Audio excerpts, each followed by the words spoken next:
আমার কথা কি শোনা যাচ্ছে?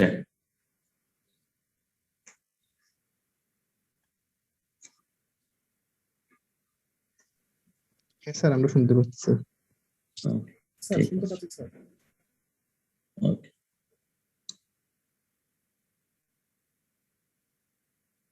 আইডি 85 নাম যেন কি?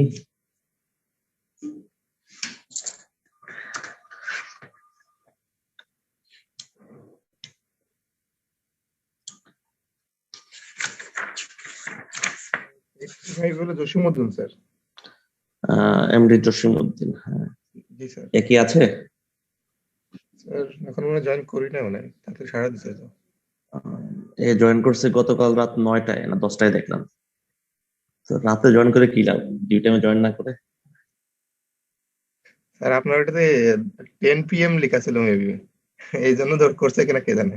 না না, এম ছিল না পিএম ছিল? PM ছিল স্যার লেখা মেবি। তাই কি জানো, আমার ঠিক মনে নেই। কারণ আমি গতকালই বাড়ি থেকে আসছি, তো রাতে হয়তো মিটিং সেট করছি, হতে পারে হয়তো। আচ্ছা, তোমাদের আইডি 37 কত কেন?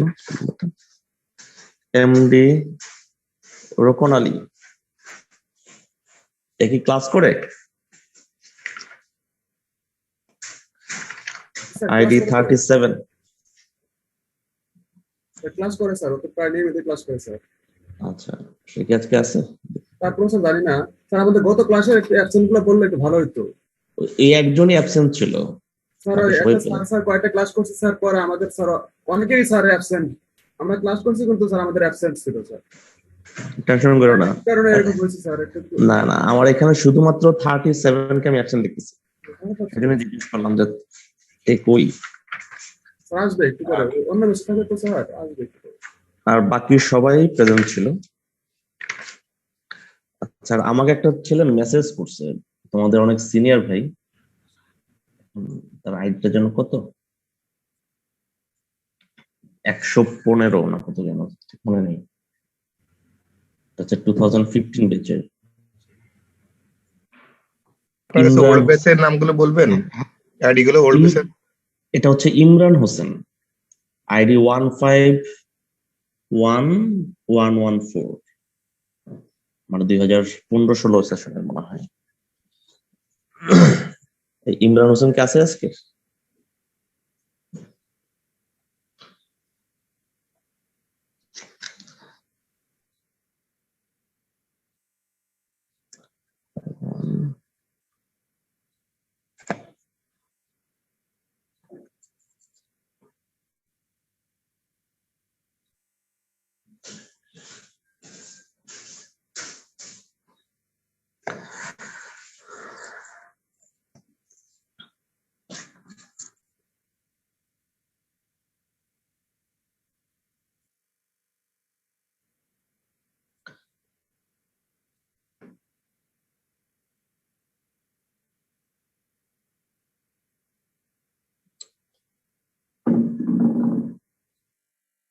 আচ্ছা, আজকে আমাদের ক্লাস হবে 10টা থেকে 11টা পর্যন্ত। আমার 11:30 থেকে তোমাদের আরিফ স্যারের ক্লাস হবে।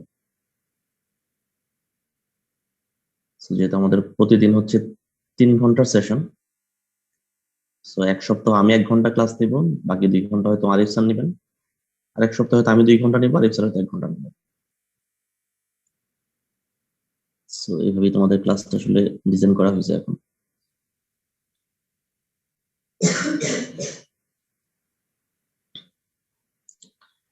আর তোমাদের ক্লাস টেস্টের শিডিউল কি পাইছো? না স্যার। আচ্ছা, তোমাদের কেমিস্ট্রির ফার্স্ট ক্লাস টেস্ট হচ্ছে 28 তারিখ, এই মার্চের 28 তারিখে ফার্স্ট ক্লাস টেস্ট।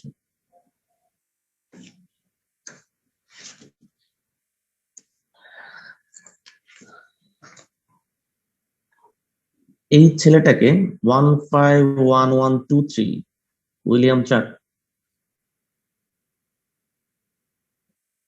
সে কথা শুনতে পাচ্ছে? ওল্ড ব্যাচের আসলে কতজন?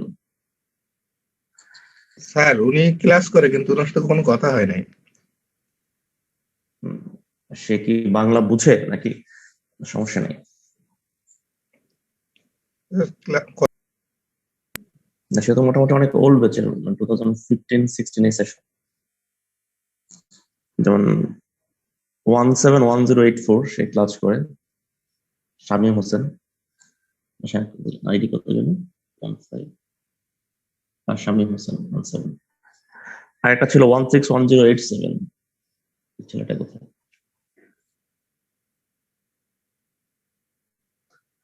কারণ এই চার্ট কিন্তু গত ক্লাসেও ছিল, কিন্তু আমি তার আইডিটা জানতাম না।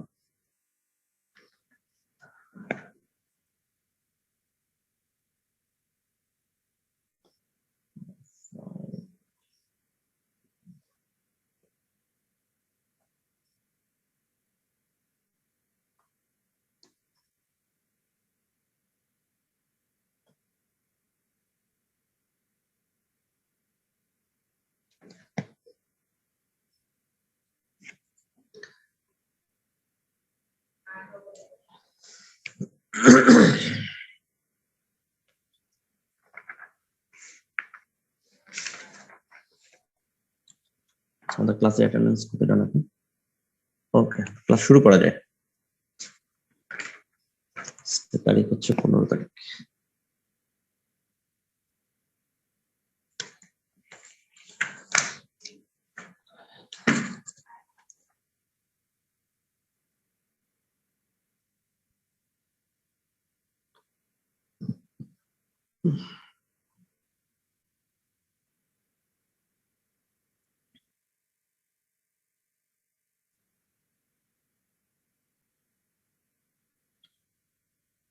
আচ্ছা, আমাদের স্লাইড কি দেখা যাচ্ছে? জি স্যার। স্যার দেখা যাচ্ছে। ওকে, তোমরা সবাই কি এটা পিডিএফটা পাইছো? আমাদের স্যার। এই ক্লাস লেকচারের পিডিএফ কি সবাই পাইছো? জি স্যার, পাওয়া গেছে। জি স্যার, ঠিক আছে। ওকে, ফাইন। আমরা যেখান থেকে শেষ করছিলাম সেখান থেকে একটু শুরু করি, জাস্ট রিভিউ করি। লাস্ট ক্লাসে আমাদের লাস্ট যে টপিকটা ছিল সেটা হচ্ছে ইকুইলিব্রিয়াম ল ছিল আমাদের। তো সেখানে ইকুইলিব্রিয়াম লটা আসলে আসে কিভাবে, এবং ফাইনালি কেসি ইকুয়ালটা আসলে কিভাবে ডিফাইন করা হয় সেটা সম্পর্কে আমরা দেখছিলাম আর কি। যেখানে ছিল প্রোডাক্টের ঘনমাত্রার গুণফল ডিভাইড বাই রিঅ্যাকট্যান্টের ঘনমাত্রার গুণফল ইকুয়াল টু কেসি। এই কেসিটি হচ্ছে ইকুইলিব্রিয়াম কনস্ট্যান্ট। সি কেন বলছিলাম মনে আছে? সি দ্বারা কি ডিফাইন করে?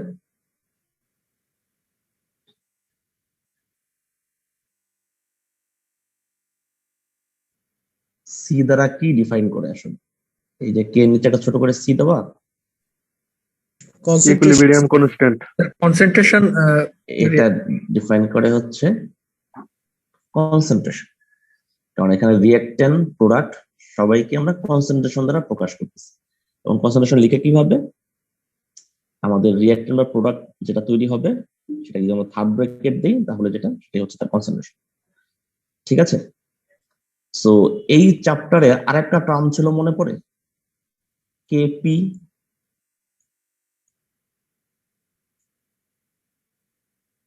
সি যদি কনসেন্ট্রেশন হয় তাহলে পি কি? পিটা তাহলে কি?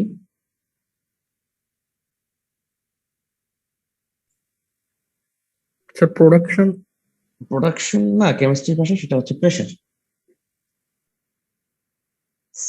সি হচ্ছে কনসেন্ট্রেশন আর পি হচ্ছে প্রেশার। কারণ আমাদের রিঅ্যাক্টেন্ট এবং প্রোডাক্ট সবসময় যে অ্যাকুয়াস হবে বা সলিড হবে বা সলিউশনে থাকবে এরকম তো না। কিছু কিছু রিঅ্যাক্টেন্ট এবং প্রোডাক্ট থাকে না সবসময় গ্যাস হয়। আমরা ফার্স্ট যে রিঅ্যাকশনটা দেখছিলাম মনে আছে?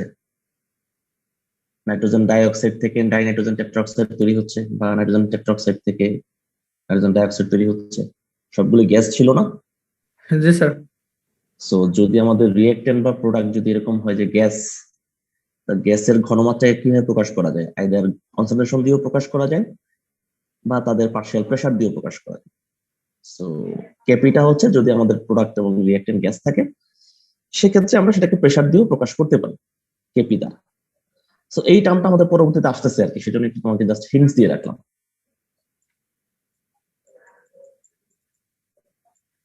আচ্ছা, যদি আমরা পরের স্লাইডটাতে যাই, তোমাদের জন্য মোস্ট ইম্পর্টেন্ট জিনিস সেটা হচ্ছে কেপি এবং কেসির মধ্যে আসলে রিলেশনটা কি। ঠিক আছে? So, আমরা একটা রিঅ্যাকশন কল্পনা করি যে A K B L C M D, এটা তুমি যে কোনো সংখ্যা লিখতে পারো, সমস্যা নেই। যে এ বি সি ডি যে কোনো প্রকার রিঅ্যাকশন প্রোডাক্ট হতে পারে। আচ্ছা, এখানে স্মল জে কে এল এম এগুলো দ্বারা আসলে কি মিন করে? কত মোল তৈরি হয়েছে, কত কত মোল মোল, পিকচার। মানে কত মোল রিঅ্যাকশন অংশগ্রহণ করতেছে এবং কত মোল প্রোডাক্ট তৈরি হচ্ছে। So capital J, sorry small J, small K এবং এল এম এগুলো দ্বারা মূলত তাদের মোল সংখ্যাটাকে ডিফাইন করছে। সো পরের লাইনটা পড়ো, where all reactants and products are gases, যেখানে প্রতিটা রিঅ্যাকট্যান্ট এবং প্রোডাক্ট হচ্ছে গ্যাস।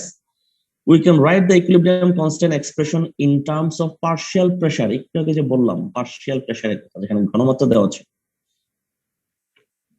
এখন কি হয়ে গেল, প্রোডাক্টের পার্শিয়াল প্রেসার এবং মোল সংখ্যাটা কি হয়, পাওয়ার আকারে যায়, যে কোনো ওয়েট লেখার সিস্টেমটাই হচ্ছে এরকম।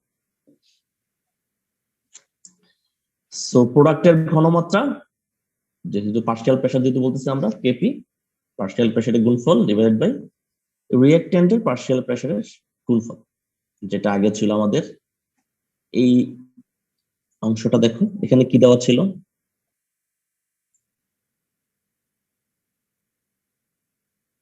প্রোডাক্টের ঘনমাত্রার গুণফল ডিভাইড বাই রিঅ্যাকট্যান্টের ঘনমাত্রার গুণফল। এখানে রিঅ্যাকট্যান্ট এবং প্রোডাক্টের মোল সংখ্যা কত?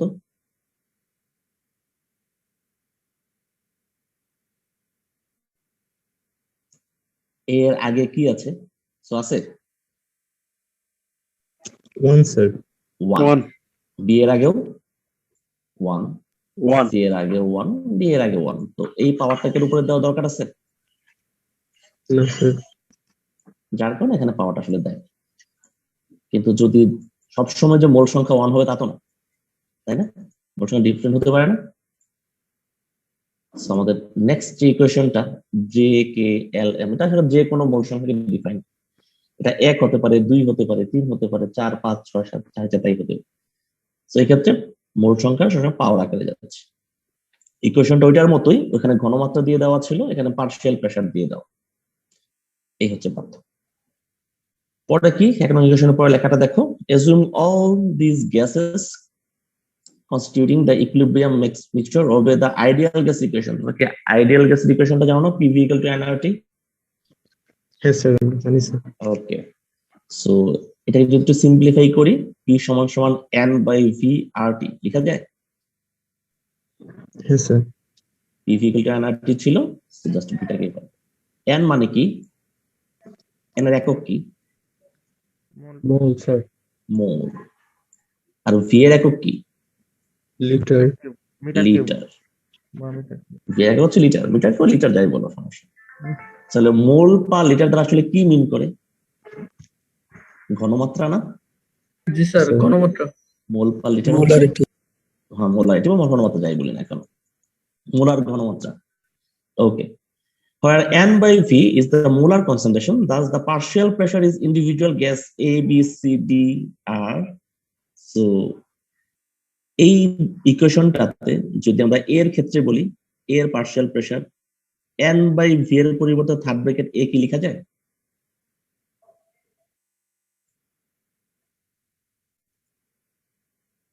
এই যে N by V, এটা কি মোলার ঘনমাত্রা ছিল। যদি আমরা A এর ক্ষেত্রে কল্পনা করি, যেহেতু সবগুলি গ্যাস, এই পিটা কি প্রেসার না, এই যে পি।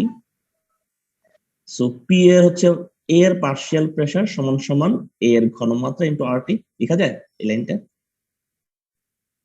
জি স্যার, লেখা যায়।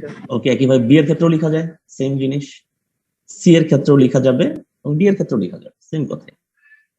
সো এই P A, PB, PC, PD এই মানগুলি যদি আমরা এখানে 1 নং সমীকরণে বসাই, আলটিমেটলি সমীকরণটা কিরকম দাঁড়াবে? জাস্ট এই ইকুয়েশনটার মতো দাঁড়াবে। সো তুমি আরটি যেহেতু সব জায়গাতেই আছে, আরটি গুলো আলাদা করে ফেলো এবং এ বি সি ডিটা আলাদা করো। এই অংশটা দেখতে কার মতো লাগে, যেটাকে আমি এখন রাউন্ড করলাম? কেসির মতো স্যার। কেসি না? সেম। সো এটা পুরো তো আমরা কেসি লিখতে পারি না? অবশ্যই লিখতে পারি, যেহেতু উপরেও আরটি নিচেও আরটি, পাওয়ারটা কি হয় তখন মাইনাস হয়ে যায়। বিয়োগ হয়ে যাবে। তো আর এখানে কেসির কি মতো লেখা? স্যার এলএম এর কোনো সমস্যা নাই? এলএম থেকে আচ্ছা, একটু আগে যখন আমরা আগের ইকুয়েশনটা দেখতেছিলাম, এই যে আগের ইকুয়েশনটা, জি স্যার, সিডি উপরে একক কি আছে? ওয়ান আছে স্যার, ওয়ান স্যার, ওয়ান ছিল, সেজন্য আমরা ওয়ানটা লিখি নাই।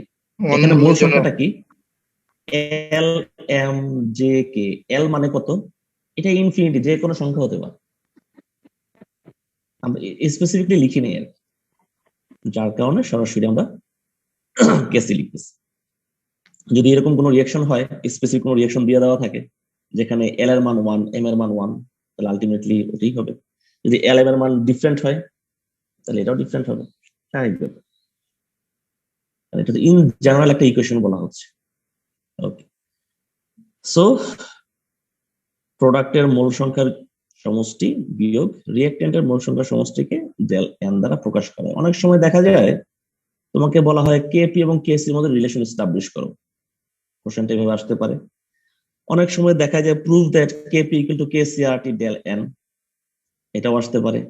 অনেক সময় আসে show that KP equal to KC.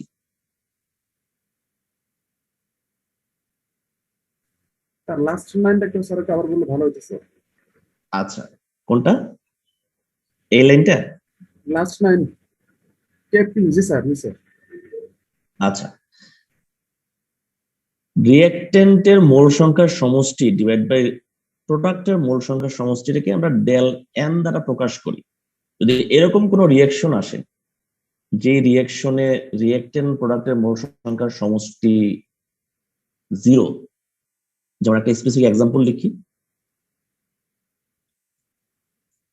Example লেখা দরকার না, জাস্ট একটু আগে যাই, তাহলে তুমি বুঝে যাবে ব্যাপারটা।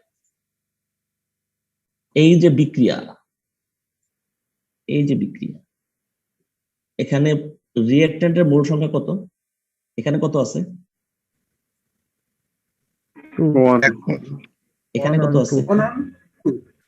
প্রোডাক্টের মোল সংখ্যা কত আছে? 2 স্যার। তাহলে ডেল এন কত হবে এই বিক্রিয়ার জন্য? 0 জিরো Zero হবে, তার মানে কি এই যে বিক্রিয়া, এই বিক্রিয়ার জন্য কেপি কেসি কি হবে? কেপি ইকুয়াল হবে, সমান সমান হবে স্যার। সমান হবে স্যার। কেপি সমান কেসি হবে না? সো এখানে জাস্ট একটা বিক্রিয়ার কথা বললাম, এরকম অসংখ্য বিক্রিয়া সামনে আসবে আমাদের, আমরা দেখবো আর কি।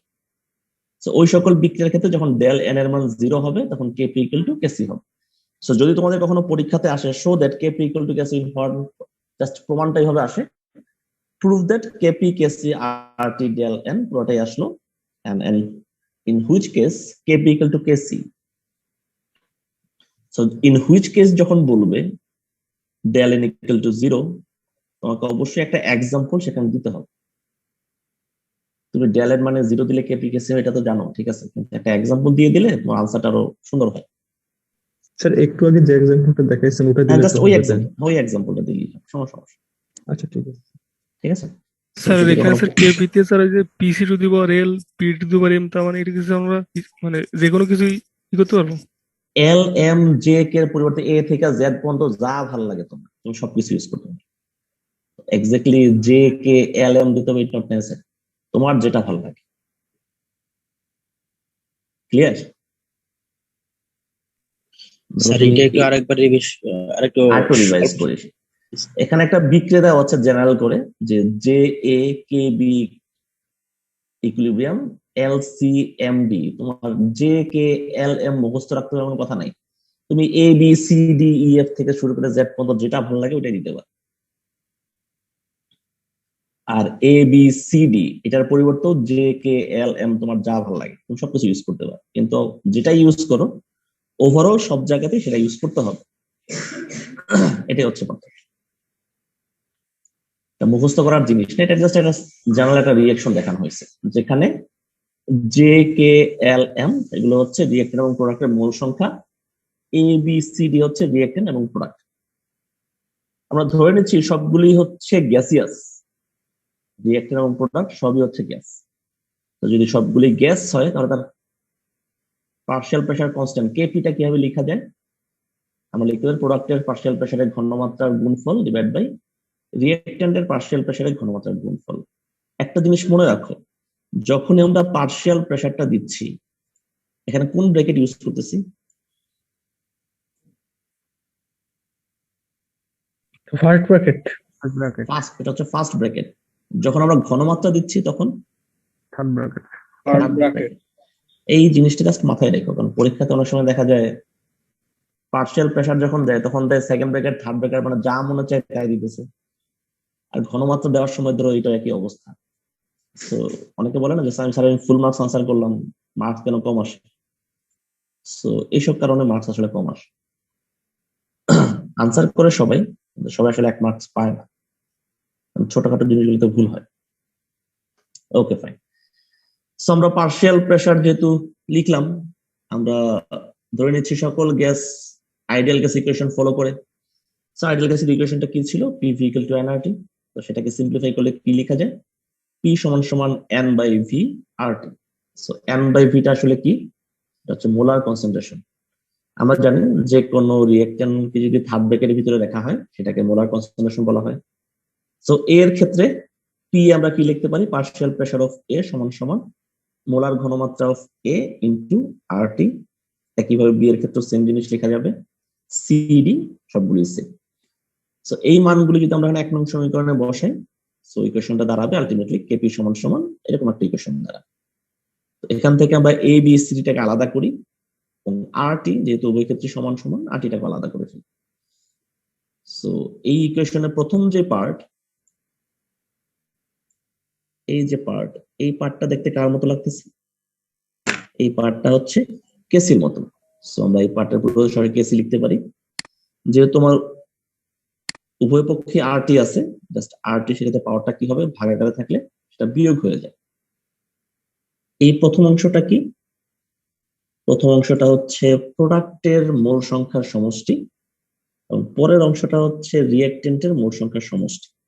সো দুইটা সমষ্টির বিয়োগফলটাই হচ্ছে ডেল এন। আমার আলটিমেটলি যে ইকুয়েশনটা দাঁড়ালো সেটা হচ্ছে কেপি সমান সমান কেসি আরটি ডেল এন। এখানে আরেকটা জিনিস অনেকে ভুল করে, যেমন আমি অনেক খাতা দেখছি আর কি যারা লিখে এভাবে, যেমন কেপি সমান সমান কেসি আরটি ডেল এন। দুইটা জিনিস কি সেম? স্যার এটা না স্যার, এর উপর ব্র্যাকেট দেওয়া লাগবে স্যার, তাহলে শুধু অবশ্যই এর উপর পাওয়া যাবে। অবশ্যই ব্র্যাকেট দিতে হবে, কারণ এই ডেল এন দ্বারা বোঝায় ডেল এনটা শুধুমাত্র টি এর উপরে। টি এর উপর আছে। আসলে ডেল এনটা কি টি এর উপরে? না স্যার, আর এর উপর সহ আছে। এটা হচ্ছে আর টি পুরোটার উপরে। সো বি কেয়ারফুল যখন লিখতে যাব, যাতে এই ছোটখাটো ভুলগুলো না হয়। যে কমন কোশ্চেন আসছে, তো পারি লিখে ফেলি, তো লিখতে লিখতে দেখা গেল মাঝখানে ছোট ছোট ভুলগুলো হয়ে গেছে, তখন দেখা যায় মার্কস কাটতে থাকে। স্যার এখানে কেপি এবং কেসি দ্বারা কি যেন বোঝালো? আমি শুনতে পাইনি। কেপি হচ্ছে যদি আমার রিঅ্যাকটেন্ট এবং প্রোডাক্ট গুলো গ্যাস থাকে তাহলে তার ইকুইলিব্রিয়াম কনস্ট্যান্ট। কেসি হচ্ছে যদি ঘনমাত্রায় উল্লেখ করি তাহলে তার ইকুইলিব্রিয়াম কনস্ট্যান্ট। তো দুইটা কনস্ট্যান্টের মধ্যে কিভাবে একটা রিলেশন এস্টাবলিশ করা যায় সেটাই আমরা দেখতেছিলাম তখন। সো এই রিলেশন গুলো দিয়ে অনেক ধরনের অঙ্ক করা যায়, আমরা সেটা অঙ্ক দেখবো আর কি ভিতরে। স্যার একটু উদাহরণ দিলেন একটু আগে স্যার, এই যে মানে কখন কেপি এর কিছু সমান হবে, একটু উদাহরণটা স্যার একবার। আচ্ছা, কেপি কেসি কখন সমান হবে? তুমি এখান থেকে আসলে কি বুঝো আমাকে এটা বলো। কেপি কেসিটা কখন সমান হয়? স্যার ডেল এন শূন্য হলে। হ্যাঁ, ডেল এন এর মান যদি 0 হয় তখন হচ্ছে কেপি সমান সমান, মানে এই মানটা যদি 0 হয়ে যায়, এখানে কি লেখা? এল প্লাস এল প্লাস এম মানে কি? এল প্লাস এম হচ্ছে প্রোডাক্টের মোল সংখ্যা প্রোডাক্টের স্যার মোল সংখ্যা, হ্যাঁ, আর জে প্লাস কে রিঅ্যাকটেন্টের মোল সংখ্যার সমষ্টি। সো এই দুইটা সমষ্টি যদি বিয়োগফল যদি 0 হয়ে যায়, তখনই যে কোনো সংখ্যার উপরে যদি পাওয়ার 0 হয়, আলটিমেটলি কত? 1 হয় স্যার। এটা আর আরটির উপরে যদি পাওয়ার 0 দিয়ে দিই, কত হবে? আরটি 1 হয়ে যাবে। তাহলে কেপি সমান সমান তখন কেসি হবে না? কেসি হবে। যেমন একটা এক্সাম্পলের কথা কি দেখালাম একটু আগে, আমরা 1 মোল হাইড্রোজেন 1 মোল আয়োডিন বিক্রিয়া করে 2 মোল হাইড্রোজেন আয়োডাইড তৈরি করে। তো এক্ষেত্রে আমাদের মোল সংখ্যার পার্থক্যটা কত? প্রোডাক্টের মোল হচ্ছে 2 রিঅ্যাকট্যান্ট হচ্ছে হাইড্রোজেন 1 মোল, আয়োডিন হচ্ছে 1 মোল। আলটিমেটলি কত হইল? 0 sir. 2 minus 2 equal to 0। So এটা হচ্ছে একটা স্পেসিফিক এক্সাম্পল আর কি, যে এই বিক্রিয়াটার ক্ষেত্রে কেপি এবং কেসি মান সমান হবে। সো যদি কখনো পরীক্ষাতে এই অংশটা চলে আসে যে in what case KP equal to KC, সেক্ষেত্রে তোমরা অবশ্যই লিখবো তো অবশ্যই ডেল এর মান 0 হলে, তো সেক্ষেত্রে অবশ্যই একটা এক্সাম্পল দিয়ে দিবা। স্যার হ্যাঁ প্লিজ বল। প্রোডাক্টের রিঅ্যাকট্যান্ট সরি স্যার মোল সংখ্যা কখনো কি স্যার এর চেয়ে বড় হতে পারে? হ্যাঁ অবশ্যই ছোট হতে পারে, ছোট হতে পারে। হ্যাঁ আমরা দেখবো আস্তে আস্তে, দেখি কিছু এক্সাম্পল দেখি, তাহলে তোমাদের এই সকল কনফিউশন দূর হবে আর কি। একটা অঙ্ক করি, দেখো কনফিউশন দূর হয় কি। ইকুয়েশনটা দেখো, এই অঙ্কটা। The value of Kp at 25 degree Celsius for the reaction কি নাইট্রাস অক্সাইড সাথে যদি ক্লোরিন গ্যাস বিক্রি করে নাইট্রোসাইল ক্লোরাইড তৈরি করে NaCl, এই বিক্রিয়াতে Kp এর মান দেওয়া আছে কত?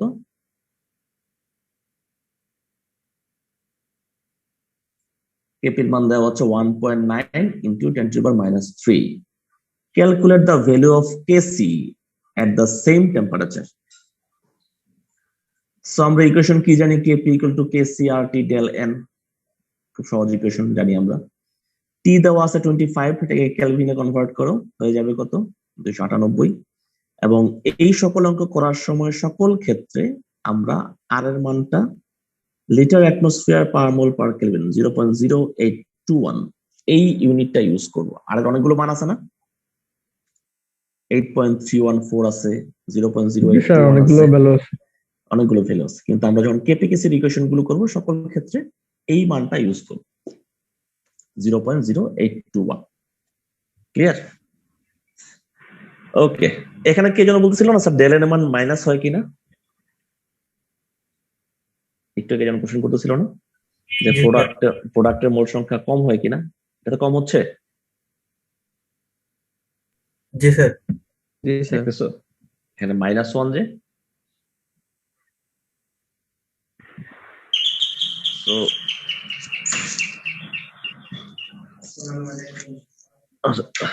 তো এই টাইপের যখন তোমরা অঙ্ক করবা, অঙ্ক করার সময় অবশ্যই ইকুয়েশনটাকে সমতা করতে হবে। স্যার এই ডেল এর মানটা স্যার আবার একটু স্যার বলেন, এখানে 2 ডেল এন মাইনাস মানে 2 কি? প্লাস ডেল এনটা আসলে কি বোঝায়?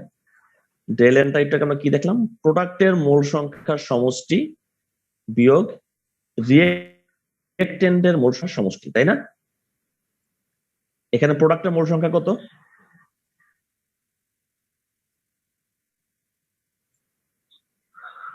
2 না? বিক্রিয়াটা তোমার এখানে সমতা করে দেওয়াই আছে। প্রোডাক্টের মোল কত? 2 রিঅ্যাকট্যান্টের মোল কত? 3 নাইট্রাস অক্সাইড এটা হচ্ছে 2, আরেকটা আছে 1 1 তার সমষ্টি কত হবে? 3 তাহলে 2 থেকে যদি 3 বিয়োগ করি থাকবে কত? -1 -1। তো এই সকল বিক্রিয়ার ক্ষেত্রে কোন জিনিসটা ইম্পর্টেন্ট? বিক্রিয়াকে অবশ্যই সমতা করতে হবে। যদি আমি এখানে কিছু না লিখে দিতাম, সাপোজ 2ও লেখা নাই, এখানেও 2 লেখা নাই, বা যদি এরকম অনেক বিক্রিয়া থাকে যেগুলোতে সমতা করে দেওয়া নাই, সেক্ষেত্রে কি করবা?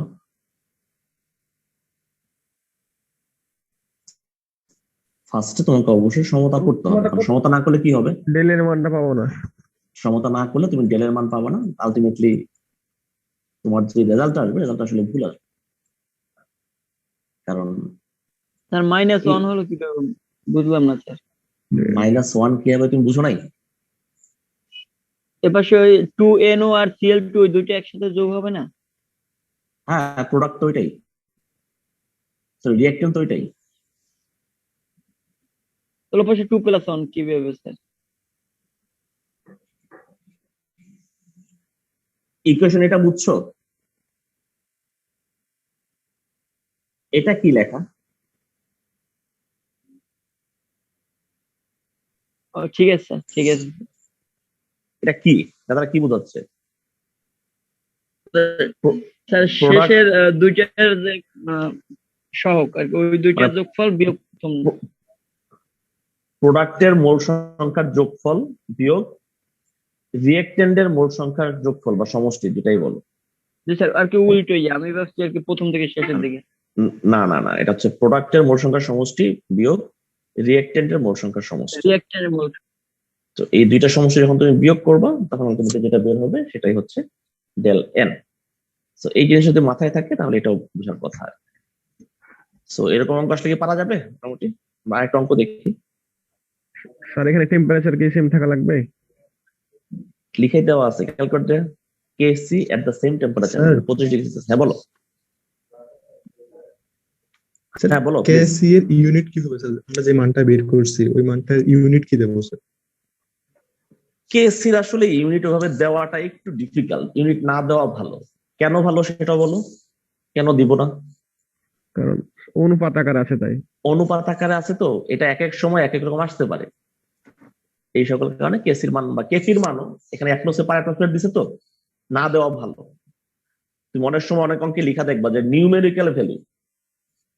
নিউমেরিক্যাল ভ্যালু কি?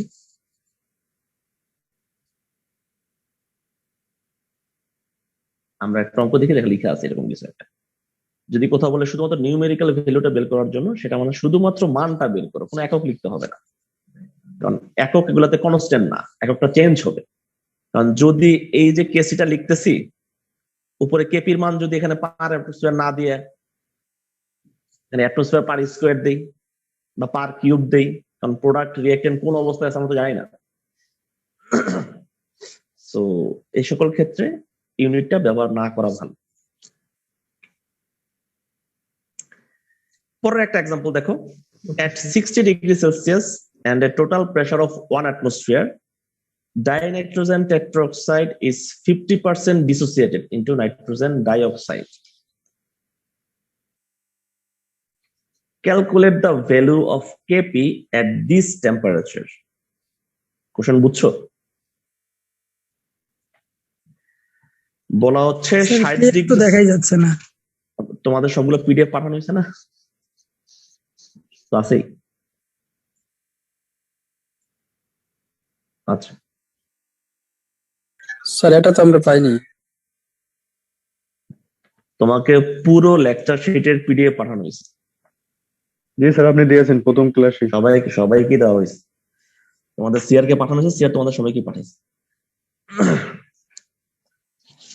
আচ্ছা অঙ্কটা দেখো, বলা হচ্ছে 60 ডিগ্রি সেলসিয়াস তাপমাত্রা 1 অ্যাটমসফিয়ারিক প্রেসারে ডাইনাইট্রোজেন টেট্রাঅক্সাইডের 50% ডিসোসিয়েট হয় পানি।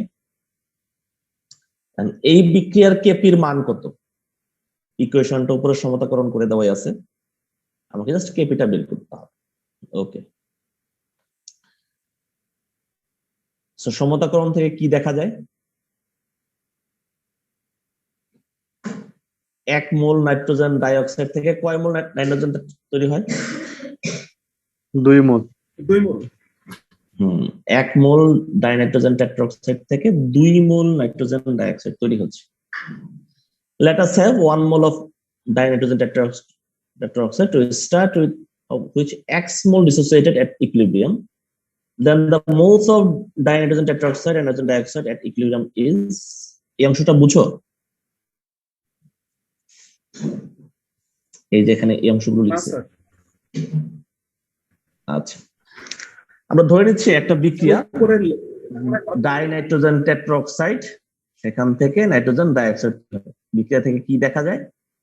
1 মোল ডাইনাইট্রোজেন টেট্রাঅক্সাইড থেকে 2 মোল নাইট্রোজেন ডাইঅক্সাইড তৈরি হয়। ইকুইলিব্রিয়ামে যদি X মোল ডাইনাইট্রোজেন টেট্রাঅক্সাইড ডিসোসিয়েট হয়, তাহলে কত মোল নাইট্রোজেন ডাইঅক্সাইড তৈরি হবে এট ইকুইলিব্রিয়াম? 2x। আচ্ছা স্যার এখানে 1 - x টা। আচ্ছা বলতেছি, ইনিশিয়াল যখন বিক্রিয়া আমরা শুরু করলাম, ডাইনাইট্রোজেন টেট্রাঅক্সাইডের মোল ছিল কত? 1। নাইট্রোজেন ডাইঅক্সাইড ছিল কত ইনিশিয়ালি যখন বিক্রিয়া শুরু করছি? একদম প্রথমে যখন বিক্রিয়া শুরু করছি একদম 0 ছিল স্যার। কোনো প্রোডাক্ট তো তৈরি হয় নাই, তাই না? 0। আচ্ছা ইকুইলিব্রিয়ামে কি পরিমাণ হাইড্রোজেন টেট্রাঅক্সাইড ভাঙতেছে ইকুইলিব্রিয়ামে এসে পড়ে ওয়ান এক্স পরিমাণ ডাইনাইট্রোজেন টেট্রাঅক্সাইড বিক্রিয়া করতেছে। জি স্যার যদি এক্স পরিমাণ বিক্রিয়া করে কত পরিমাণ নাইট্রোজেন ডাইঅক্সাইড তৈরি হবে? এক্স আসলে কত এটা আমরা জানি না, তাই না? 2x পরিমাণ, কারণ এর এক থেকে দ্বিগুণ তৈরি হয়। এর যদি এক্স পরিমাণ ভাঙে তাহলে নাইট্রোজেন ডাইঅক্সাইড কত পরিমাণ তৈরি হবে? দ্বিগুণ পরিমাণে তৈরি হবে না? কারণ 1 মোল থেকে কয় মোল তৈরি হয় নাইট্রোজেন ডাইঅক্সাইড? 2 মোল স্যার 2 মোল। তাহলে x মোল থেকে কত মোল হবে? 2x মোল স্যার 2x মোল হবে। আচ্ছা, আমাদের রিঅ্যাকশনের অঙ্কে কি বলা ছিল? ডাইনাইট্রোজেন টেট্রা কত পার্সেন্ট ভাঙে?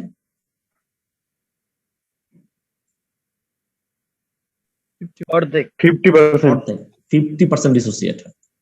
স্যার হ্যাঁ বলো প্লিজ। 1 এক্সট্রা বুঝেন না।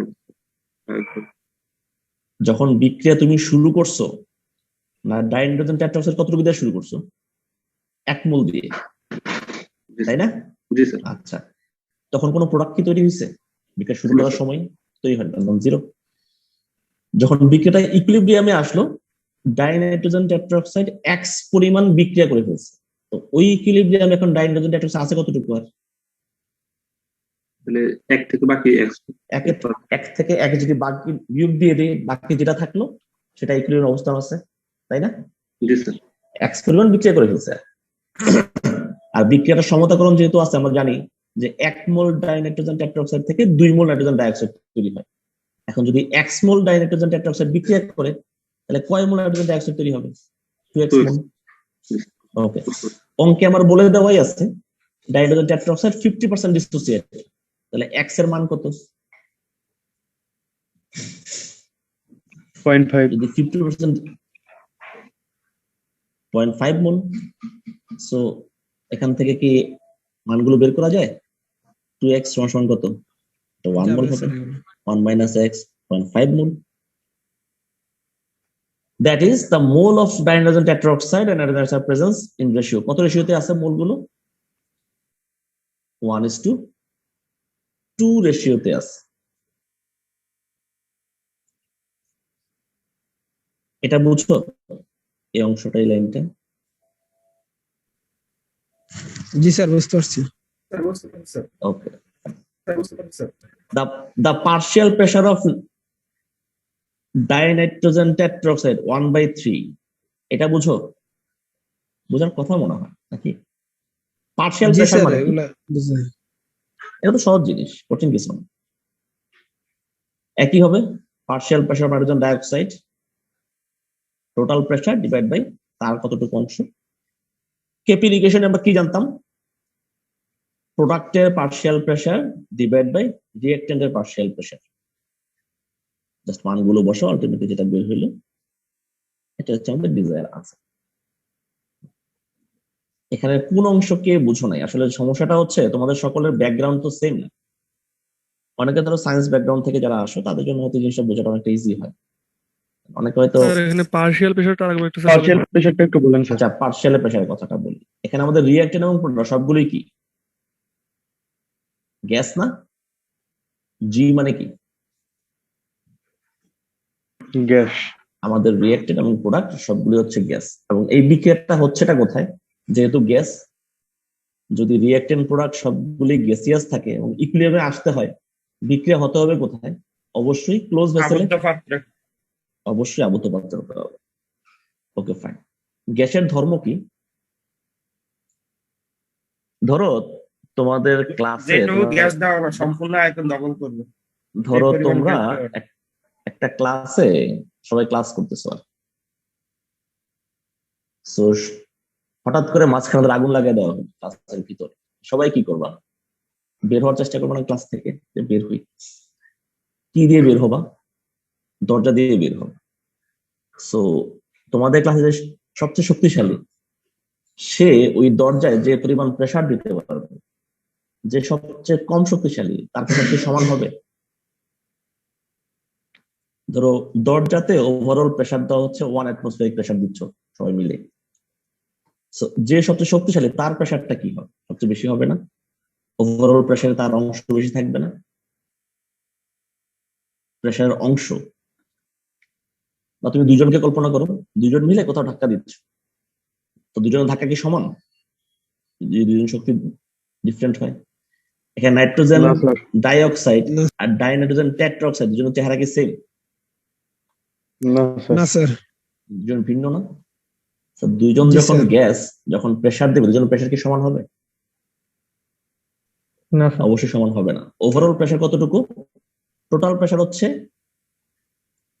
রেশিও থেকে আমরা জানতেছি, টোটাল প্রেসার হচ্ছে 2 + 1 মানে 3, রেশিও থেকে যেটা জানি। তো এই 3 এর মধ্যে এর অংশ কতটুকু? টেট্রাঅক্সাইড 3/1 অংশ, বাকি টাকার NO2 হাইড্রোজেন ডাইঅক্সাইডের বাকি অংশ। এই হচ্ছে পার্শিয়াল প্রেসারের, আর কিছু না। এটা খুব সহজ জিনিস আর কি, কঠিন কিছু না। Please ball. স্যার স্যার এই ম্যাথটা যদি আমরা রেশিও থেকে করা শুরু করি তাহলে কি হবে? রেশিও থেকে বলতে ভাই আমি বুঝিনি। মোলের রেশিও থেকে যদি আমি ম্যাথটা শুরু করি তাহলে তো অঙ্ক মিলে যাচ্ছে, উপরটুকু না করে। একই কথা, না না একই কথা, মিলে যেখান থেকে সেখান থেকে মিলে, এটা সিস্টেমেটিক ওয়েতে আসা আর কি, আর কিছু না। যদি না আসে তাহলে কি মান পাওয়া যাবে? তুমি যদি সরাসরি এখান থেকেও করো যে আমি স্যার আমি এখান থেকে শুরু করবো, জি স্যার। এগুলা এই জিনিসগুলো আর করবো না। জি স্যার। রেশিওটা তো আইডেন্টিফাই করতে হবে মেবি নাকি? আমি তোমাকে বলি অঙ্কটা মিলবে, কিন্তু সমস্যা হচ্ছে অঙ্কটা সিস্টেমেটিক ওয়েতে হইলো না আর কি। কারণ অঙ্কে তোমার যা যা দেওয়া আছে তার উপর ভিত্তি করে করতে হবে, তো একটু সিস্টেমেটিক ওয়েতে করা ভালো। অঙ্ক মিললো, আনসার মিলতেছে, সমস্যা নেই। স্যার আমি বিক্রিয়ার সমতা করলে তো আমার মোলের পরিমাণ বের হয়ে যাচ্ছে, তাহলে ওই ক্ষেত্রে রেশিও তো পাওয়া হ্যাঁ, যাবে। এখন কথা হচ্ছে এখানে তো তোমার এই বিক্রিয়ার জন্য ধরো এখান থেকে করলে হয়তো হলো, সকল ক্ষেত্রে কি সমান? সকল ক্ষেত্রে সমান নাও হইতে পারে, তাই না? তো ওই সকল ক্ষেত্রে তখন হয়তো আমাকে পুরো বিক্রিয়াটা করতে হবে। এই বিক্রিয়ার জন্য এখান থেকে করলে হয়ে যাবে, সমস্যা নেই। Okay sir. সো যদি পরীক্ষায় আসে, যদি তোমার নিজ থেকে করে দাও মার্কস পাবা, কিন্তু ফুল মার্কস হয়তো পাবা না, পার্শিয়াল মার্কিং পাবা। কারণ আনসার যেহেতু মিলতেছে, সিস্টেমও ঠিক আছে, সমস্যা নেই। কারণ এই বিক্রিয়ার এই অংশটা আসলে কি ডিফাইন করতেছে, বা এই অংশটা দ্বারা এই অংশটা হচ্ছে 50% ডিসোসিয়েট হচ্ছে ওই অংশ কাজ।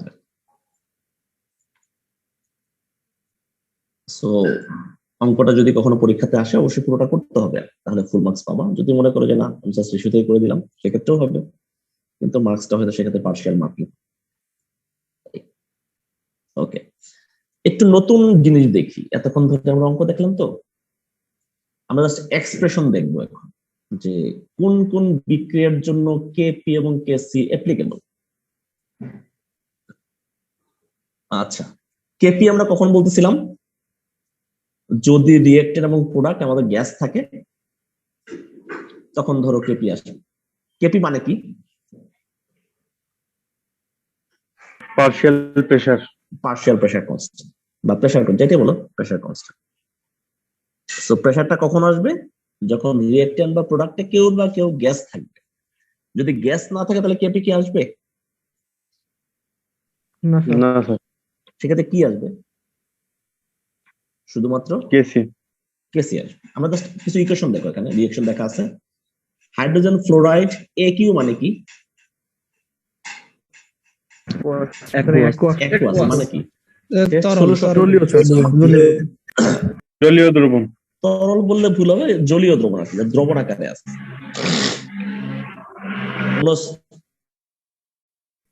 কম্পাউন্ড যখন দ্রবণ আকারে থাকে তখনই তার ঘনমাত্রা থাকে, তাই না? ঘনমাত্রা কখন হয়?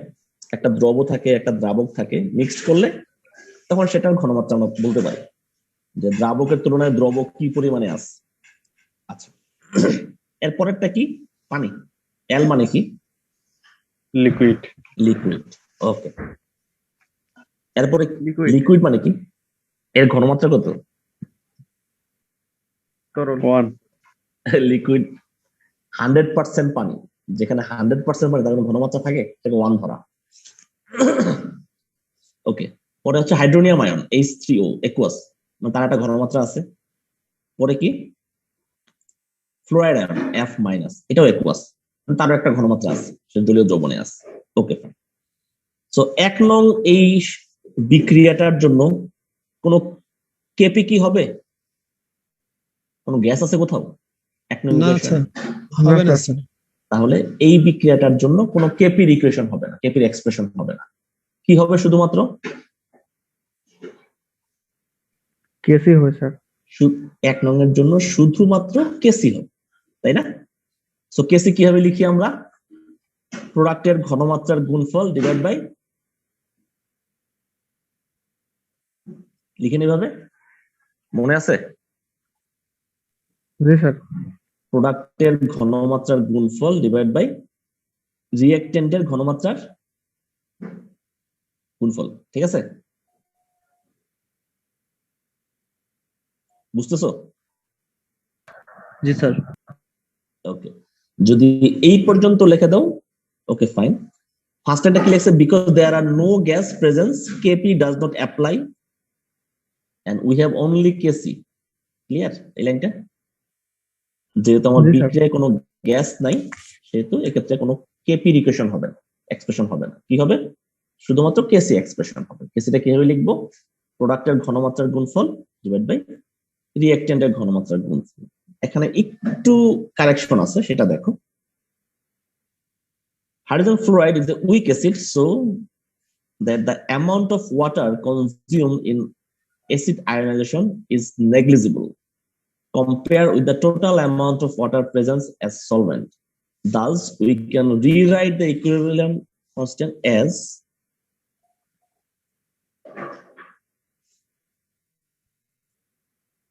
এটা দ্বারা কি বুঝো? এখানে বলতেছে হাইড্রোজেন ফ্লোরাইড সে হচ্ছে একটা উইক অ্যাসিড। কি বলতেছে? হাইড্রোজেন ফ্লোরাইডটা হচ্ছে আসলে কি দুর্বল অ্যাসিড? না স্যার, এটা তো শক্তিশালী। হ্যাঁ স্যার। হাইড্রোজেন ফ্লোরাইড এত পরিমাণ শক্তিশালী, যদি তোমার কখনো পায়ে পড়ে, সেটা তোমার হাড় পর্যন্ত গলায় ফেলতে সক্ষম, এত পরিমাণ শক্তিশালী। কিন্তু জি স্যার, এটা তো কেমিস্ট্রির সবচেয়ে ভাষায় বেশি সে হচ্ছে সবার দুর্বল উপরে। অ্যাসিড। হ্যাঁ, কিন্তু কেমিস্ট্রির ভাষায় সে হচ্ছে সবচেয়ে দুর্বল অ্যাসিড। কেন? স্যার এখানে ক্লোরিন খুবই সক্রিয় বলে এখানে হাইড্রোজেনটা কারণ পানির মধ্যে ফ্লোরিনটা দ্রবণে যাচ্ছে না। এত পরিমাণ সক্রিয় যে সে পানিতে দেওয়ার সাথে সাথে ফ্লোরিনের চারিদিকে পানিটা একটা বলয় তৈরি করে ফেলে। তোমরা হাইড্রোজেন বন্ড ইনঅর্গানিক যখন পড়বা, হাইড্রোজেন বন্ড পড়বা আর কি, তখন দেখো যে ফ্লোরিনের চারিদিকে পানির হাইড্রোজেন আয়ন গুলো খুব সহজেই এক ধরনের বলয় তৈরি করে, যার কারণে সে ফার্দার রিঅ্যাকশন অংশগ্রহণ করতে পারে বা ফার্দার ডিসোসিয়েট হতে পারে। রাইট? সো যে অ্যাসিড পানিতে যত বেশি পরিমাণ ডিসোসিয়েট হবে, বিয়োজিত হবে, সেই অ্যাসিডের ক্ষমতা তত বেশি। যদিও আপাতদৃষ্টিতে ফ্লোরিনের ক্ষমতা অনেক বেশি, কিন্তু ওই বলয় তৈরি হওয়ার কারণে তার ক্ষমতাটা কমে যায়। সেজন্য কেমিস্ট্রির ভাষায় হাইড্রোজেন ফ্লোরাইড হচ্ছে দুর্বল অ্যাসিড। ওকে, সো বলা হচ্ছে hydrogen fluoride is a weak acid so that the amount of water consumed in acid ionization is negligible compared to the total amount of water. 1 mole water মানে কতগুলো water? ওই Avogadro সংখ্যা পরিমাণ না? জি sir. 6.023 into 10⁻23 সংখ্যাটা বিশাল একটা সংখ্যা, ধরো এক সাগর পরিমাণ আর কি। সো যদি হাইড্রোজেন ফ্লোরাইডকে আয়োনাইজ করতে সেখান থেকে 500টা পানি ইউজ হয়, 500টা পানির অণু বা 1000 যদি পানির অণু ইউজ হয়, তো ওভারঅল সংখ্যার তুলনায় সংখ্যাটা কত? খুব নেগলিজিবল না? ধরো সাগর থেকে তুমি 1 বালতি পানি নাও বা 1 বালতি পানি দাও, পানির কি পরিমাণ কমে? না স্যার।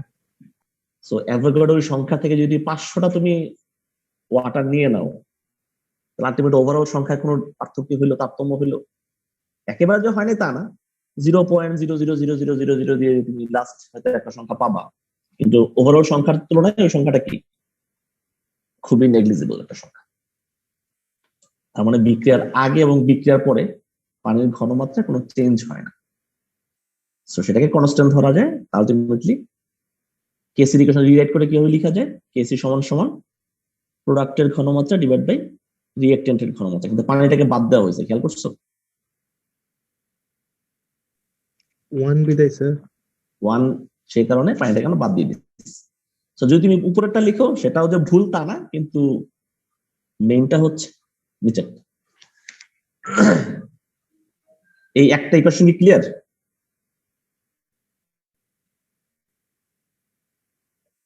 বোঝা যাচ্ছে?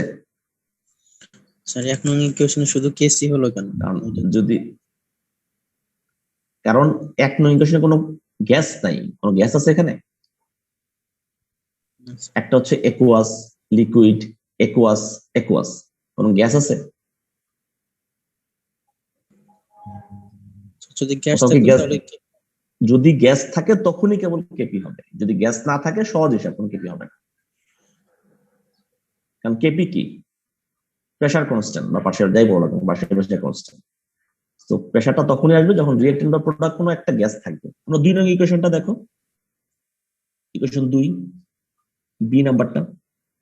এখানে কি রিঅ্যাকট্যান্ট গুলাও গ্যাস, প্রোডাক্টটাও গ্যাস, তাহলে কি এই বিক্রিয়ার জন্য কেপিও থাকবে, কেসিও থাকবে। কারণ আমরা জানি গ্যাসকে ঘনমাত্রা দিয়েও প্রকাশ করা যায়, পার্শিয়াল প্রেসার দ্বারাও প্রকাশ করা যায়। তো বি এর ইকুয়েশনটা দেখো, কেসি সমান কি হবে?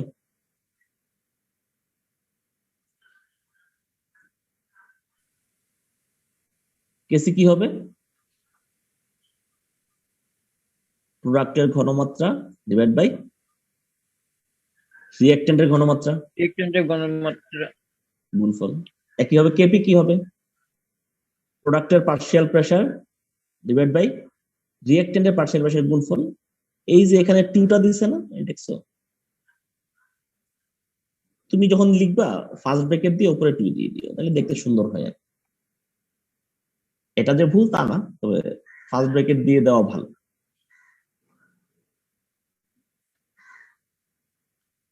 এটা কি বোঝা যাচ্ছে? স্যার গ্যাস এবং লিকুইড যদি কোনো বিক্রিয়া একসাথে থাকে ওটার ক্ষেত্রে কি? হ্যাঁ, আসতেছে আসতেছে আসতেছে, আমরা সবই দেখবো আস্তে আস্তে। পরের ইকুয়েশনটা দেখো, দেখি এসিটিক অ্যাসিড, ইথানল, ইথাইল অ্যাসিডের তৈরি করে, পানি তৈরি করে। ইথানল খাইছো কখনো? খাওয়া হয়েছে? না স্যার। শিওর? খাইছি স্যার। খাইছো?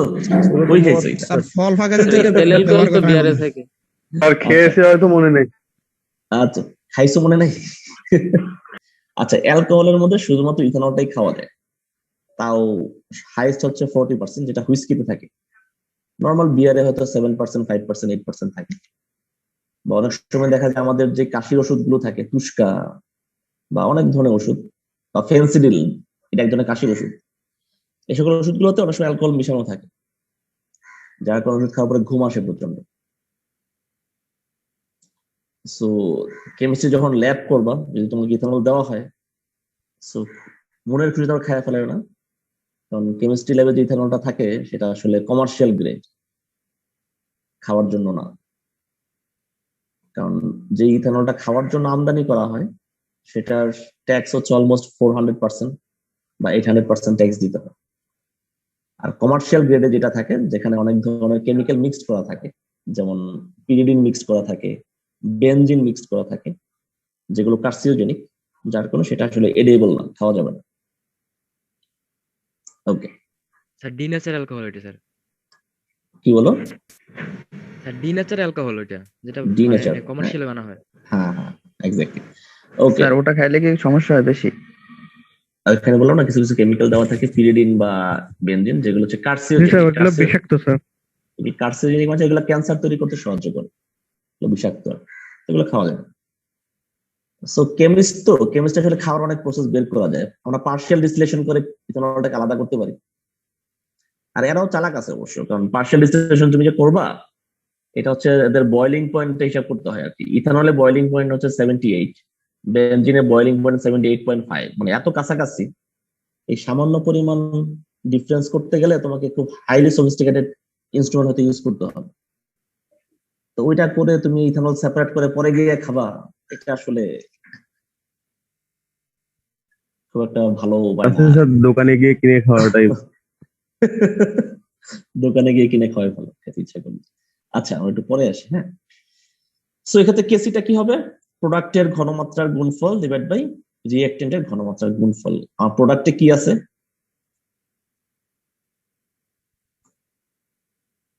পানি আছে না? পানি আছে। সো পানিটাকে বাদ দেওয়া যায় না ইজিলি? আলটিমেট কেসিটা কিভাবে লেখা যায়? প্রোডাক্টের ঘনমাত্রা ডিভাইড বাই রিঅ্যাকটেন্টের ঘনমাত্রা। এখানে কোথাও কি কোনো গ্যাস আছে? না স্যার। তাহলে কোনো কেপি কি হবে? না স্যার। ওকে, কি কঠিন জিনিস? না স্যার। এতক্ষণ পর্যন্ত এতক্ষণ পর্যন্ত সহজ ছিল, একটু কঠিনে আসি। হ্যাঁ স্যার এখন ওখানে এক্সেপশনাল শুরু হলো। কে প্রাইম সি মানে কেসি প্রাইম দুইটা জিনিস। কেসি প্রাইম কারণ হচ্ছে প্রথমবারে এরা ওয়াটারটাকে দেওয়া হয়েছে, পরে যখন ওয়াটারটাকে বাদ দিছে তখন আবার কেসি লিখছে। তুমি যখন লিখবে কেসি প্রাইমার লেখা দরকার নাই, সরাসরি নিচেরটা লিখে দিবা, তাহলেই হবে। আমি তো বুঝবো, তাই না? স্যার সবসময় এসিডের সাথে যদি পানি থাকে তাহলে কি পানিটাকে নেগলিজিবল করতে হবে? যদি পানিটাকে লিকুইড দেওয়া থাকে অবশ্যই নেগলিজিবল করে।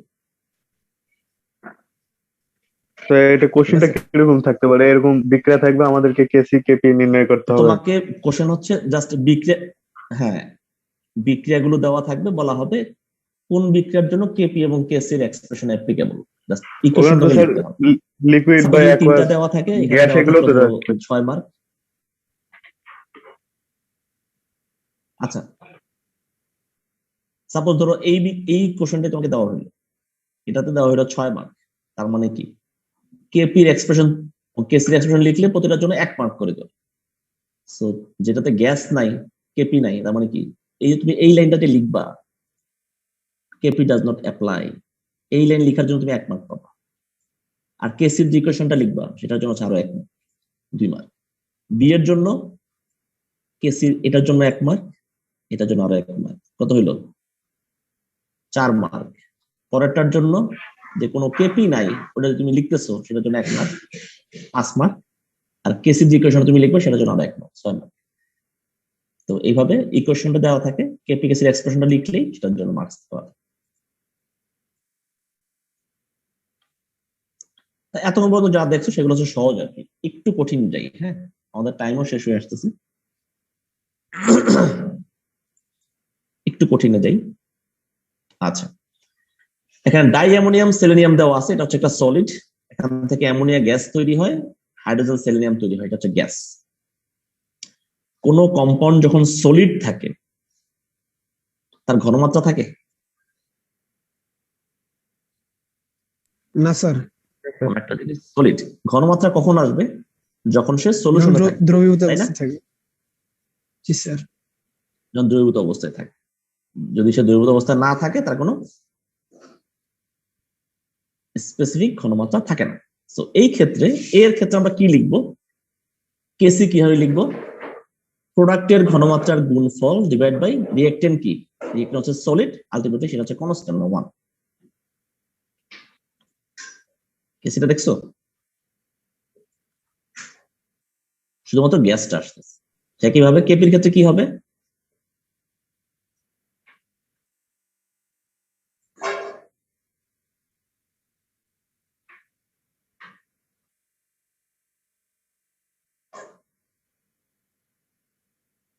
এটা বুঝছো? সেম হবে স্যার। জি স্যার। বোঝা যাচ্ছে? জি স্যার। দেখো এখানে কি লেখা, স্টেটমেন্ট কি? We omit any pure solid or pure liquid in the equilibrium constant expression because their activity are unity. Pure solid যেহেতু থাকে। আচ্ছা পরেরটা দেখো, সিলভার ক্লোরাইড সলিড দেওয়া, এখান থেকে সিলভার আয়ন দেখেন স্যার। স্যার প্রথমটা কেপিটা স্যার, কেপি স্যার, এই নম্বরের কেপি। আচ্ছা প্রথমটা কেপি কোনটা? প্রোডাক্টের পার্শিয়াল প্রেসারের গুণফল। সলিড কেপি কখন আসবে? যখন গ্যাস থাকবে। গ্যাস ছাড়া কখনোই কেপি আসবে না। এটা সলিড থাকুক, অ্যাকুয়াস থাকুক, লিকুইড থাকুক, কখনোই কেপি হবে না। কেন? প্রোডাক্ট দুইটাই যেহেতু গ্যাস, দুইটা প্রোডাক্টের পার্শিয়াল প্রেসারের গুণফলটাই হচ্ছে কেপির ইকুয়েশন। বি নাম্বারে কি দেওয়া আছে দেখো, সিলভার ক্লোরাইড কি দেওয়া, এটা এস মানে সলিড, এখান থেকে সিলভার আয়ন ক্লোরাইড আয়ন তৈরি হয়। গ্যাস আছে কোথাও বিতে? না স্যার, নাই তার মানে স্যার, কোনো গ্যাস। কেপি হবে না না স্যার, কোনো কেপি হবে না। কি হবে, যেহেতু অ্যাকুয়াস আছে তার মানে কেসি হবে। শুধুমাত্র কেসি হবে। তা কেসিটা কি? প্রোডাক্টের ঘনমাত্রার গুণফল। রিঅ্যাকট্যান্টটা কি? সলিড, এজন্য হবে না আর কি, কনস্ট্যান্ট হবে। তাহলে ওটা কনস্ট্যান্ট হবে, আলটিমেটলি আসবে। ওকে, সি নাম্বারটা দেখো, যদি এতগুলো বুঝে থাকো, আজকে আমাদের লাস্ট এক্সাম্পল হচ্ছে সি। সি কি দেওয়া দেখো, সি নিয়ে সবার কনফিউশন থাকে আর ফসফরাস সলিড, কেপি হবে। ফসফরাস হচ্ছে সলিড, ক্লোরিন হচ্ছে গ্যাস, ফসফরাস ট্রাইক্লোরাইড কি লিকুইড। এখানে কি দেওয়া? তো দুইটাই হবে, গ্যাসও আছে লিকুইডও আছে। গ্যাস। আচ্ছা, এখানে হচ্ছে বোঝার জিনিস, যদি আমি এখানে লিকুইডের পরিবর্তে অ্যাকুয়াস দিতাম তাহলে কি?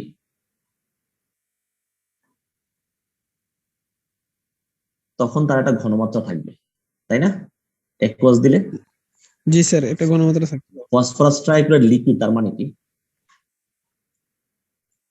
এর কোনো ঘনমাত্রা আছে এখানে? 100% তো ফসফরাস ট্রাইক্লোরাইড একই তো। নাই নাই স্যার, এটা তো শুধু এটাই। ফসফরাস ট্রাইক্লোরাইড লিকুইড, তার মানে কি 100% ফসফরাস ট্রাইক্লোরাইড, মানে সলিড যা কথা, যদি তাকে তাপ দিয়ে লিকুইড করে ফেলি একই তো কথা। 100% ওইটাই, এখানে কোনো অ্যাকুয়াস কিছুই নেই, মানে পানির কিছুই নেই, যা আছে পুরোটাই ফসফরাস ট্রাইক্লোরাইড। এটাই হচ্ছে ভুল করার মেইন জায়গা। সো এক্ষেত্রে কেসে কি হবে, সলিড যেহেতু কোথাও আসে না, সলিড বাদ যাবে, যেহেতু এটা লিকুইড, এটা কনস্ট্যান্ট, এটা 1 হবে, আলটিমেটলি শুধু ক্লোরিনটা হবে, গ্যাসটা। একইভাবে এটা কেপি কি হবে, 1 by partial pressure of chlorine. So তোমাদের জন্য যদি কখনো কঠিন করে দেয়, লিকুইডের পরিবর্তে যদি এখানে তোমাকে অ্যাকুয়াস করে দেয়, তখন কি হবে?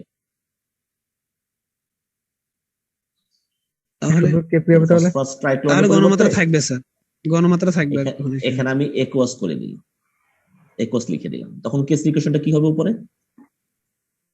PCl3 পাওয়ার 4 হবে। PCl পাওয়ার 4 হবে, তখন হবে PCl যদি অ্যাকুয়াস দেওয়া থাকে। ক্লিয়ার ব্যাপারটা? সো একটু খেয়াল করে নিও যে আসলে এখানে এটা কি লিকুইড দেওয়া আছে, গ্যাস দেওয়া আছে, না সলিড কি দেওয়া আছে, একটু খেয়াল করে দেখে নিই।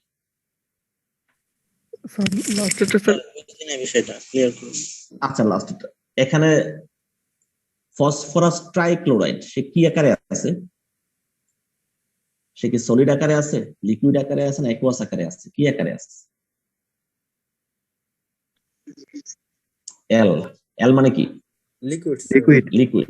আচ্ছা, তো যদি কোনো কম্পাউন্ড লিকুইড আকারে থাকে তার মানে সে কোনো ঘনমাত্রা আছে তার? ঘনমাত্রা আছে স্যার। ঘনমাত্রা কখন থাকবে না স্যার, ঘনমাত্রা কখন থাকে? যখন একটা দ্রব থাকে, একটা দ্রাবক থাকে, তাই না? একটা সলভেন্ট থাকে, একটা সলিউট থাকে। তুমি যখন তাদেরকে মিক্সড করবা তখন একটা সলিউশন তৈরি হয়, যখন সলিউশন তৈরি হয় তার ঘনমাত্রা থাকে। ফসফরাস ট্রাইক্লোরাইড সে হচ্ছে লিকুইড, মানে 100% ফসফরাস ট্রাইক্লোরাইড, সেখানে কোনো সলভেন্ট নাই, পুরোটা হচ্ছে সলিড। তো তুমি কার সাপেক্ষে তার ঘনমাত্রা নির্ণয় করবা? আমরা তো সলভেন্টের সাপেক্ষে ঘনমাত্রা নির্ণয় করি। যখন অ্যাকুয়াস দেওয়া থাকে, অ্যাকুয়াস দেওয়া মানে কি? মানে সিলভার আয়নটা জলীয় দ্রবণে দ্রবীভূত অবস্থায় আছে, তাই না? একইভাবে ক্লোরিন আয়নটা জলীয় দ্রবণে দ্রবীভূত আছে। এই যে দ্রবণে আছে, তখন আমরা তার ঘনমাত্রা বলতে পারি, তার ঘনমাত্রা আছে। লিকুইড মানে কি? এখানে সলভেন্ট বলে আসলে কিছু নাই, পুরোটাই হচ্ছে সলিড। যদি 100% সলিড হয়, এই লিকুইড যেই কথা, সলিডটা একই কথা। আমরা সলিডটা কেন বাদ দিচ্ছিলাম?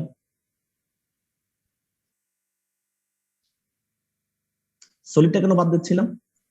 স্যার ওটা শুধু কিছু দ্রবীভূত থাকে না, তো এই জন্য শুধু এই যে লেখা অ্যাক্টিভিটি আর ইউনিটি একক থাকে, তো যেই কারণে সলিড বাদ দিচ্ছি, একই কারণে আমরা লিকুইডটাও বাদ দিই।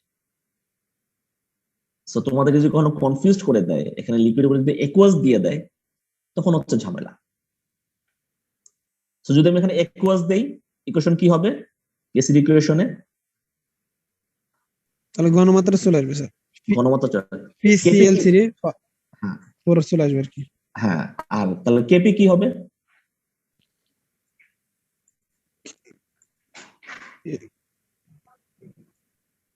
কেফির ক্ষেত্রে তো এখানে কিছু হবে না। কেপির ক্ষেত্রে কিছুই হবে না, আলটিমেটলি যা ছিল এখানে ইকুয়েশন যেটা সেই। কারণ একুয়াস তো আর কেপিতে আসে না, তাই না? জি স্যার। কেপিতে শুধুমাত্র গ্যাস আসে। সো নিচে একটা এক্সাম্পল দেওয়া আছে, করতে পারবা না? আর কেপি নির্ণয় করার ক্ষেত্রে থার্ড ব্র্যাকেট দিয়ে ক্লোজ করে না কেন ঘনমাত্রার মানটা? কেপি তো হচ্ছে পার্শিয়াল প্রেসার, প্রেসারকে কখনো ফার্স্ট ব্র্যাকেট দিতে হয়, ঘনমাত্রা হচ্ছে থার্ড ব্র্যাকেট। তো ফার্স্ট ব্র্যাকেট দিলেও হয়, না দিলেও হয়, তোমার যেটা ভালো লাগে। তো ফার্স্ট ব্র্যাকেট দেওয়াটা আমি প্রেফার করি আর কি, ফার্স্ট ব্র্যাকেট দিয়ে দেওয়াটা ভালো। আচ্ছা ঠিক আছে। এই সো এক্সাম্পলটা পারা যাবে না? এই যে একটা এক্সাম্পল দেওয়া আছে এখানে, পারবা স্যার? অবশ্যই পারবো, না পারার কিছু নেই। পারবা স্যার। ওকে, সো আজকে ক্লাসটা আমরা এখানে শেষ করি, জি স্যার। ঠিক আছে? সো নেক্সট ক্লাসে আমরা পুরো চ্যাপ্টারটা শেষ করবো আর কি ইনশাআল্লাহ।